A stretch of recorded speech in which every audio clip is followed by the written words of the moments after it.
Se você não ficou impressionado até aqui, talvez esse seja o momento.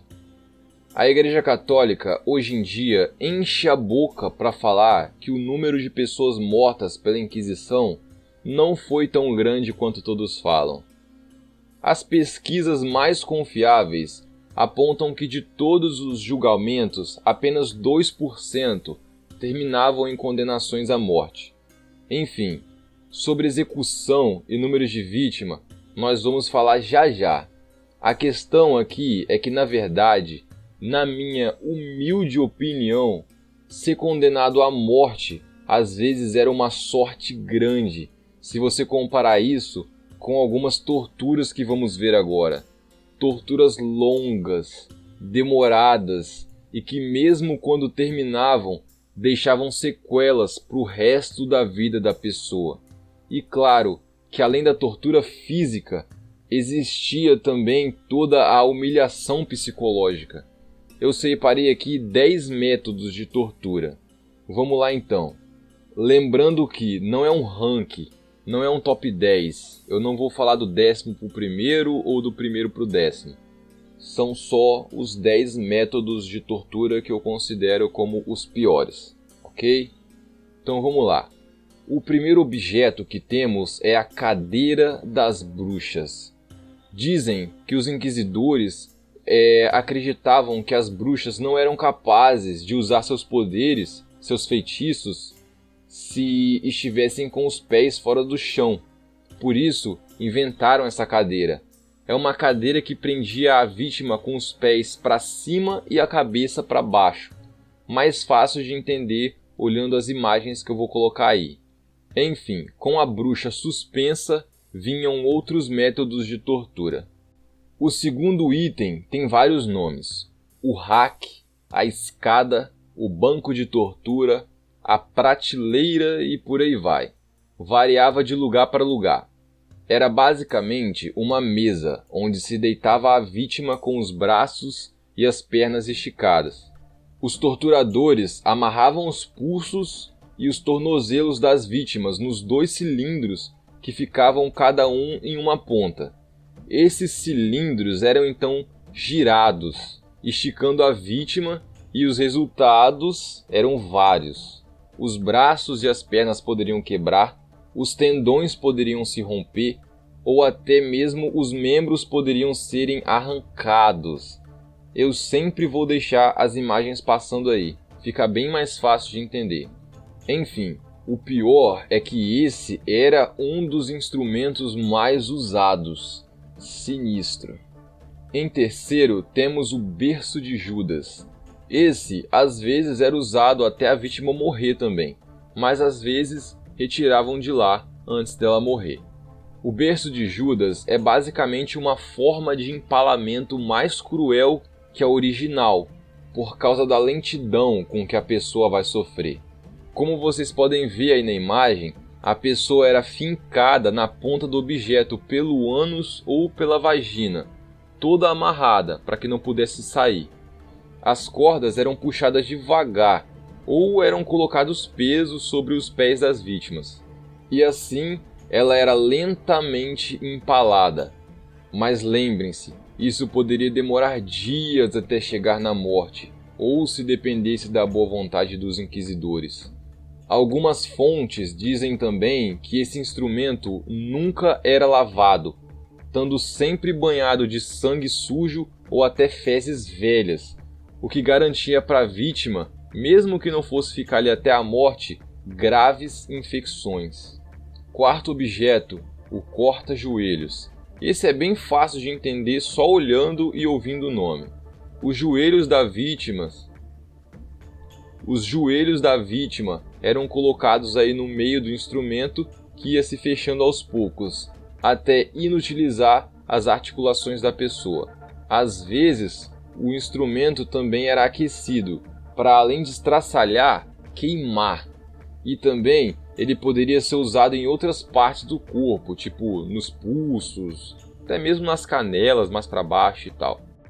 O arranca-seio e o esmaga-seio. 2 objetos, obviamente, usados apenas em mulheres. O primeiro, o arranca-seio, era tipo uma garra de ferro com ganchos que se fechava. O objeto era esquentado e usado para arrancar o seio da vítima de uma vez ou de maneira lenta. O esmaga-seio é parecido com o corta-joelhos, só que ele foi projetado para ser usado nos seios das mulheres, e ele não estraçalhava, mas sim esmagava mesmo. Esses dois objetos eram usados em adolescentes que se tornavam mães muito cedo, ou mulheres acusadas de traição, ou mulheres acusadas de aborto, esse tipo de coisa. Número 6. O cavalo espanhol. Esse é tipo o berço de Judas, mas ele não empalava, não era capaz de matar a vítima.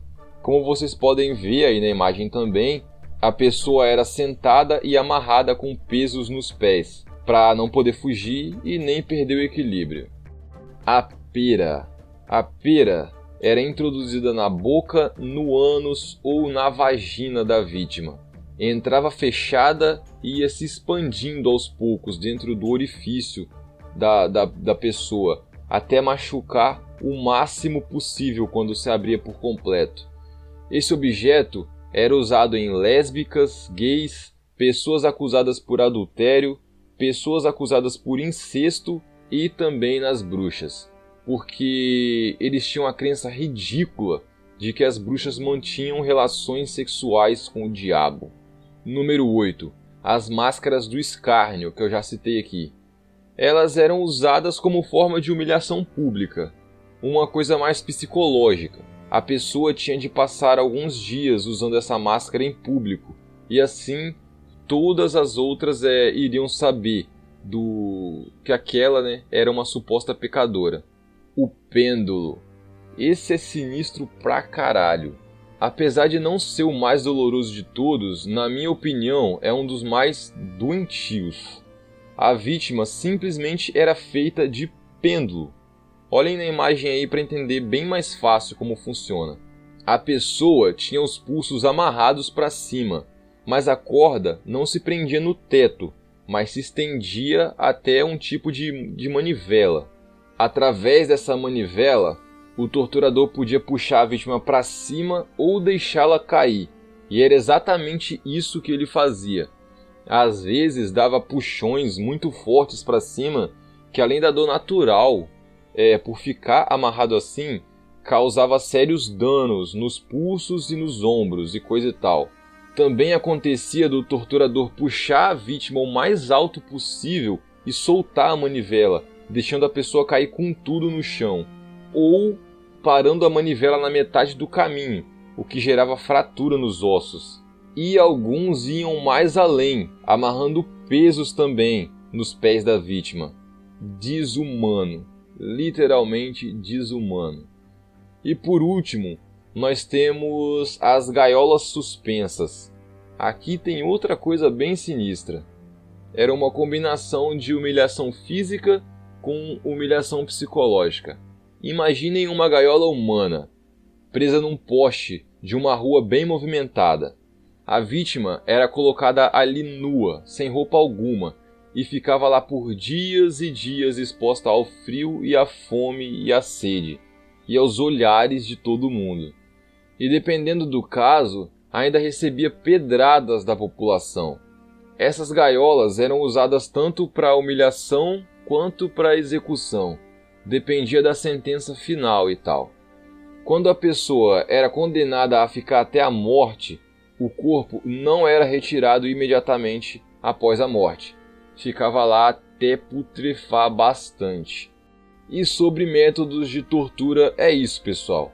Eu poderia falar aqui de mais 2 dezenas, mas aí o vídeo ia ficar muito focado só nisso, ok? Agora vamos aos métodos de execução.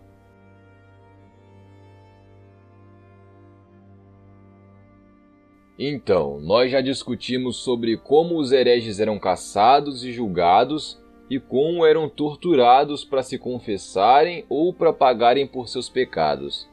Agora vamos ver o que acontecia com os condenados à morte. Como eu disse agora há pouco, Dentre todos os julgamentos, apenas algo entre 1 e 2% terminava em condenação à morte em si. É preciso deixar bem claro também que existiam as efígies. As efígies eram bonecos em forma humana que eram queimados no lugar de algumas pessoas que foram condenadas à morte. Algumas pessoas. Alguns sites que fazem apologia ao catolicismo, que defendem os católicos, ou alguns sites que são católicos mesmo, eles adoram deixar isso bem claro, para argumentar que poucas pessoas eram mortas de verdade. Eles só se esquecem de mencionar que grande parte das efígies a Igreja Católica era praticamente obrigada a queimar no lugar da vítima, porque a vítima em si fugia. Mas enfim, sem delongas, vamos a alguns dos métodos de execução, os mais usados. Número 1, temos as guilhotinas. Quem não conhece, né? Geralmente ficavam em praças públicas usadas durante o Auto da Fé. A execução também poderia vir por meio de uma espada ou de um machado, num lugar mais reservado. Esse método era mais usado só para nobres e tal, pessoas ricas. Evitava a humilhação pública e a morte era rápida, sem dor. Totalmente o contrário do serrote. Com certeza um dos métodos mais dolorosos. Era uma serra gigante que precisava ser manuseada por 2 pessoas, uma em cada ponta. Daí, a vítima era amarrada de pernas abertas para cima, nua. Os 2 executores colocavam o serrote no meio das pernas da pessoa e começavam a cortar ela de cima para baixo, até parti-la ao meio. Mas é óbvio que a vítima morria bem antes disso. Mais uma engenhoca doida e cruel. A mesa de evisceração. Nessa mesa, a vítima era deitada e amarrada para ficar imobilizada. O carrasco então abria uma ferida na barriga da vítima, e através dessa abertura, ele prendia um gancho nos órgãos dela, e esse gancho estava ligado a uma corrente. Numa das pontas dessa corrente estava o gancho, e na outra uma manivela. Já entenderam, né? A manivela ia sendo girada e com isso os órgãos da pessoa iam sendo extraídos. Bizarro! E claro, também existe a forma de execução mais famosa da Inquisição, a fogueira. O método utilizado principalmente para matar bruxas em praça pública. É um método bem simples, não tenho muito o que falar sobre. Só é preciso lembrar que a morte no fogo é considerada uma das mais agonizantes de todas. Eles também sempre molhavam as pessoas com óleo, algum líquido inflamável, para ter certeza de que elas morreriam pelo fogo e não asfixiadas pela fumaça. Em alguns países também existia o costume de usar madeira verde para fazer a fogueira. Assim, o sofrimento da vítima era prolongado.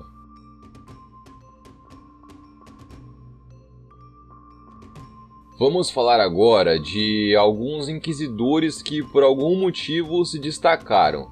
Primeiramente, temos, claro, o já citado Heinrich Kramer, autor do Martelo das Bruxas. Um outro inquisidor que ficou muito famoso foi Pedro de Arbues. Ele era um inquisidor que forçava seus esforços principalmente em converter judeus à força, os obrigando a se tornarem católicos e tal. Acontece que esse infeliz foi assassinado justamente pelos judeus que ele tentou converter à força. Porém, por causa disso, ele passou a ser considerado como um tipo de herói mártir pelos católicos da época, quase até se tornou um santo. A morte dele ajudou bastante também a campanha de outro inquisitor, Tomás de Torquemada, mais conhecido como o Grande Inquisidor. Esse sim é considerado o mais cruel e o maior de todos. Ele ficou conhecido pela caça e conversão forçada de judeus e muçulmanos. Ele também caçava bruxas, homossexuais, agiotas e outros hereges, quaisquer que fossem. Ficou bastante conhecido também pela quantidade de autos da fé que realizou. Não dá para chutar um número preciso, mas segundo a Wikipédia e algumas outras fontes, o Grande Inquisidor deve ter realizado mais ou menos 2.200 dessas cruéis reuniões em praça pública, né? Os autos da fé. Ele não precisava de uma acusação confiável para perseguir as pessoas. Por isso, o seu número de vítimas foi tão grande. Em dado momento, a própria igreja pediu para ele diminuir um pouco o ritmo dele, mas ele não obedeceu e alguns anos depois ele então foi afastado de suas atividades pelo próprio Vaticano. Olha o nível do cara. Bom, falamos agora de inquisidores famosos e em seguida vamos ver algumas vítimas famosas da Inquisição.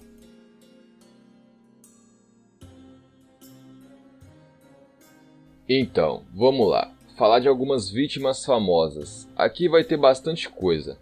Bruxas, cientistas, pessoas comuns e até mesmo padre. Vamos começar por ele. Arnaldo de Brescia foi um padre católico, mas que não concordava com tudo que estava acontecendo. Mas ele defendia principalmente a ideia de que a Igreja Católica não deveria possuir riqueza e deveria compartilhar as terras com os pobres. Resultado: o Papa mandou prendê-lo, enforcá-lo, depois ainda queimou o corpo dele e jogou as cinzas num rio. De qualquer forma, isso só serviu para que Arnaldo de Brescia se tornasse um exemplo a ser seguido em várias outras religiões. Mateúcia de Francis. Mateúcia foi uma freira bruxa. Olha só, hein? Mateúcia foi acusada pelas próprias pessoas que moravam perto dela por ter um comportamento estranho e vender poções medicinais. Antes de morrer, segundo os relatos católicos, né? Segundo eles, ela também admitiu que já tinha se transformado em mosca para voar sobre as árvores e também voado nas costas de um demônio, depois de passar uma poção lá no próprio corpo, que ela mesma preparou com sangue de um recém-nascido. Enfim, quem diz isso é a Igreja Católica. Por fim, ela foi condenada à fogueira. A história de Joana d'Arc é muito longa. Talvez um dia eu faça um vídeo falando tudo sobre ela também. Mas o que vocês precisam saber agora é que ela praticamente não, ela foi por muito tempo uma heroína católica, uma guerreira nata, que começou seus feitos ainda com 16 anos.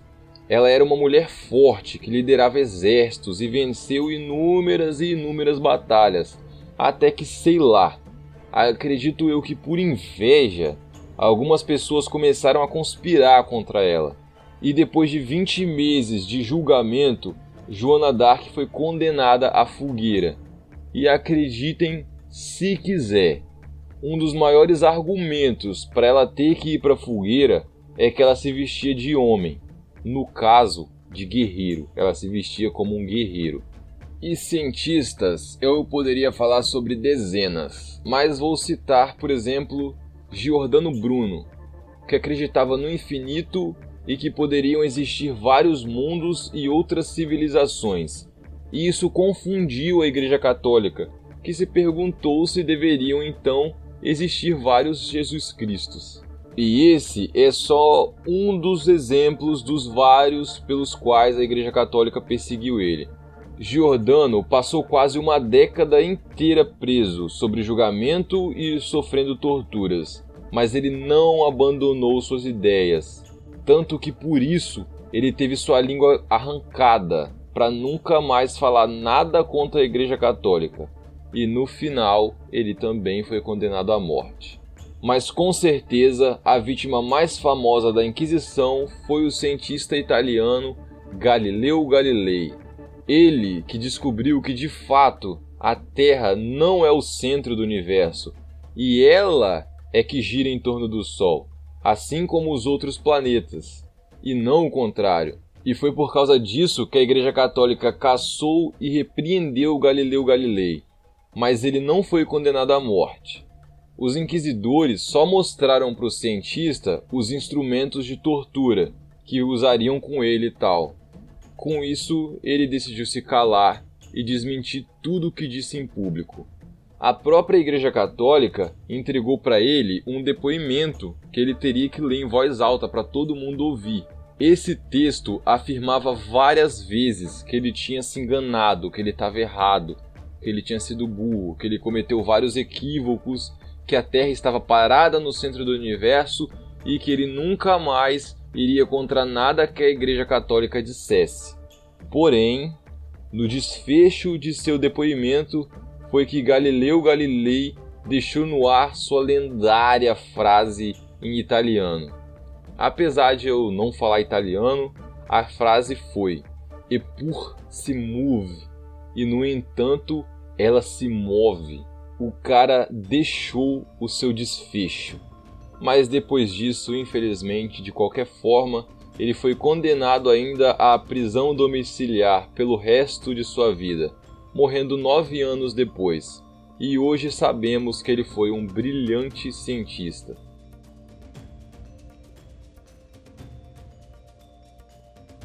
Então, é meio complicado falar sobre um número de vítimas da Inquisição, um número certeiro, visto que ela foi do século XIII até o século XIX, e no meio desses 600 e poucos anos, muitos documentos e informações foram perdidas ou escondidas, sejam pelo tempo, pelas guerras e por mais um monte de motivos. Mas eu vou citar aqui alguns números vindos de pesquisadores e historiadores. Vamos lá. Os pesquisadores Gustav Heringsen e Jaime Contreras dizem que na Espanha aconteceram 44.674 julgamentos e 826 desses terminaram em mortes. Um outro historiador, fazendo estudos também na Espanha, William Monter, contou 1.250 execuções entre 1530 e 1730. E isso só na Espanha, lembrando que a Inquisição se implantou por toda a Europa e até além. Aqui mesmo no Brasil aconteceram 500 julgamentos.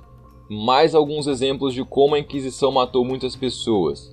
Em Castela, na década de 1480, se diz que mais de 1.500 vítimas foram queimadas na estaca em consequência de falso testemunho, muitas delas sem identificar a origem da acusação contra elas. Em 1211, em Laval, na França, o governador foi enforcado, a esposa foi jogada dentro de um poço e esmagada por pedras, e mais 400 pessoas foram queimadas vivas. Em 1545, a Igreja Católica enviou um pequeno exército para a cidade de Mérindol, também na França. Historiadores dizem que a cidade inteira foi devastada, levando embora milhares de vidas de uma vez. Esse acontecimento ficou conhecido como o Massacre de Mérindol. Alguns livros relatam também que nessa noite eles colocaram 500 mulheres dentro de um celeiro e atearam fogo. E se alguma dessas tentasse fugir ou pular pelas janelas e tal, era recebida com lança na cabeça, do lado de fora. 1562, em Orange, outra chacina cruel ordenada por um papa, dessa vez o Pio IV, com incontáveis vítimas. Quem os católicos não mataram nessa cidade, eles torturaram ou expuseram às humilhações. E por fim, o massacre da noite de São Bartolomeu, como ficou conhecida uma das maiores matanças que já aconteceram durante a época da Inquisição. Esse acontecimento ele não ocorreu exatamente aos moldes da Inquisição, mas ele foi planejado por líderes católicos, e a intenção era reprimir os protestantes, por isso eu estou citando ele aqui. Vou resumir a história.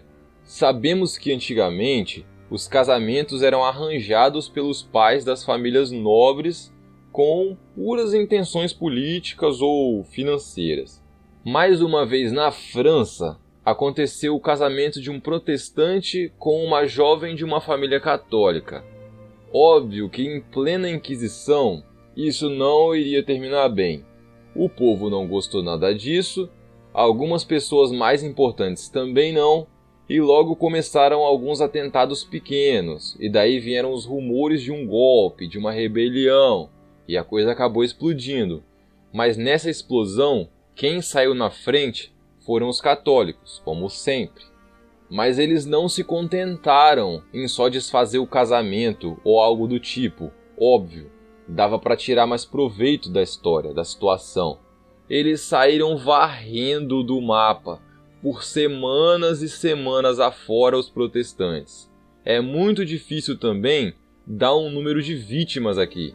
Cada pesquisador dá um número diferente, mas eles vão variar entre 10 mil e 70 mil vítimas. É isso mesmo, entre 10 mil e 70 mil mortos no massacre da noite de São Bartolomeu. Teve outro pesquisador também que disse que na verdade foram só 2 mil mortos, mas ele é só mais um apologista católico, um cara que defende a Igreja Católica e tal, então nem merece ser levado em conta. Enfim, pessoal, em resumo desse tópico aqui de número de vítimas da Inquisição, é praticamente impossível dar um número redondo para o total de vítimas em si, visto que mesmo em casos separados, como a gente viu aqui, esses números variam. Óbvio que, como eu disse, eu não quero puxar corda para nenhum dos dois lados nesse vídeo, para vocês tirarem as suas próprias conclusões. Então é óbvio que tu não deve acreditar em tudo que lê por aí. Tem site aí dizendo que a Inquisição matou 4, 6 milhões de pessoas. Isso aí já é um exagero que nem... não tem nem como acreditar, mas algumas pessoas acreditam. Mas eu posso dizer de boca cheia que no mínimo, foram centenas de milhares de pessoas mortas, fora as torturadas, que aí sim foram milhões, eram muito mais.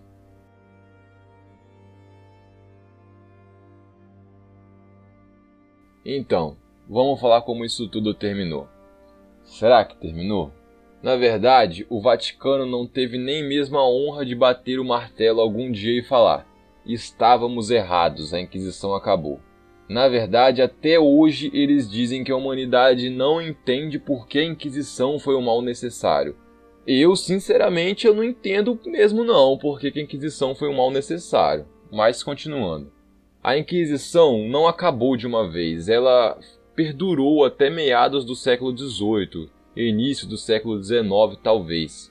No século XVIII mesmo, a Inquisição começou a perder força finalmente, onde ela foi sendo abolida dos países onde tinha mais força, França, Alemanha, Espanha, Portugal, e consequentemente perdendo forças nos países restantes também. Mas como eu disse, a Inquisição não teve um fim até hoje. De acordo com o avanço da civilização e com a Igreja Católica perdendo não só suas terras, mas também um pouco do seu poder, a Inquisição finalmente perdeu seu espaço. Então a Igreja Católica foi adaptando ela para os tempos modernos, digamos assim. Em 1908, a instituição do Santo Ofício teve seu nome mudado para Sacra Congregação do Santo Ofício. E em 1965, época de grandes reformas católicas, o nome mudou para Congregação para a Doutrina da Fé. Pode ser algo muito por baixo dos panos, usando papel, caneta e voz, em vez de fogueiras e instrumentos de tortura. Mas essa Congregação para a Doutrina da Fé tem uma única razão para existir, a mesma da Inquisição: difundir a doutrina católica, manter a tradição católica e defender os ideais católicos que possam estar em perigo por causa de qualquer outra nova religião ou doutrina. Entenderam? A Inquisição nunca acabou. Ela permanece até os dias de hoje. Mas felizmente, esse bando não tem mais poder suficiente para meter o dedo nos crédulos de ninguém.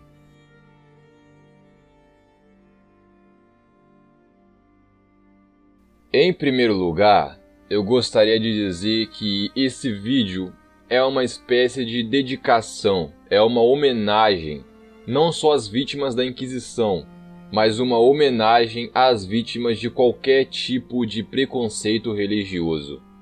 Porque apesar de já termos tido tantos exemplos grandes quanto esse tipo de preconceito perdura até hoje, principalmente por causa do cristão aqui no Brasil. Claro, é óbvio que nós temos exemplos piores aí pelo mundo afora. Olhem o que está acontecendo na Europa e no Oriente Médio, por exemplo. Mas aqui no Brasil é incontestável que esse preconceito vem em grande escala por parte dos cristãos. A coisa é tão absurda que existe bancada de cristão metendo o dedo na política e opinando na vida das pessoas em cima de uma crença que é só deles. Isso é simplesmente absurdo, é ridículo. E no caso de você ser um cristão, eu não estou dizendo que você é errado só por seguir essa religião, longe disso. Mas caso você tenha um pingo de inteligência na sua cabeça, você vai entender muito bem o que eu estou falando. A humanidade já caminhou até tão longe em algumas questões éticas, morais, na tecnologia mesmo e tal. Evoluímos mesmo como seres humanos. Mas ainda assim, existem pessoas com preconceitos ridículos, primitivos, medievais, que não aprenderam a respeitar o espaço de outras pessoas. Enfim, eu deixo aqui o meu forte abraço para todo mundo que tem uma mente aberta e com pensamentos diferentes. Você que é budista, wicca, satanista, do candomblé ou da umbanda e por aí vai. Até mesmo para você que é ateu ou agnóstico, mas principalmente para você que consegue ser um cristão e respeitar as opiniões dos outros. Parabéns! E antes de fecharem o vídeo, lembrem-se, a Inquisição não foi o maior monstro da Idade Média, não foi o maior, mas um dos maiores. A Idade Média em si já era uma época muito violenta, de muita pobreza financeira e mental, mas isso não justifica o erro. Foi errado. Mesmo que tivesse sido apenas uma bruxa queimada, eu com certeza estaria falando dela aqui. Não importa o quanto a Igreja Católica tente se defender ou justificar, foi errado e pronto. E eu vejo por aí, vocês podem perceber também, muito crente falando da Inquisição Católica de boca cheia. E vocês podem avisar para essas pessoas que também existiu Inquisição Protestante. Mas enfim, isso já é assunto para outro vídeo. Eu só acho que fica muito claro que desde os primórdios as igrejas grandes têm um propósito não de fazer um mundo melhor, mas de obter poder, algum tipo de poder, dinheiro das pessoas, terras, poder político, e isso dura até hoje. Então mais uma vez eu repito como conclusão, a Inquisição nunca acabou. Ela só se adaptou à Idade Moderna. É isso então. Eu espero muito que vocês tenham gostado. Se gostou, não deixa de se inscrever, de curtir. Segue tudo aí porque o canal está começando a ficar bem legal. Eu pretendo trazer bastante desses assuntos mais sérios, além dos outros, né? E pelo assunto ser bem sério, eu gostaria de saber a opinião de vocês, mesmo que seja contrária à minha. Beleza então? Eu espero encontrar você aqui no próximo vídeo do canal. Valeu, fui!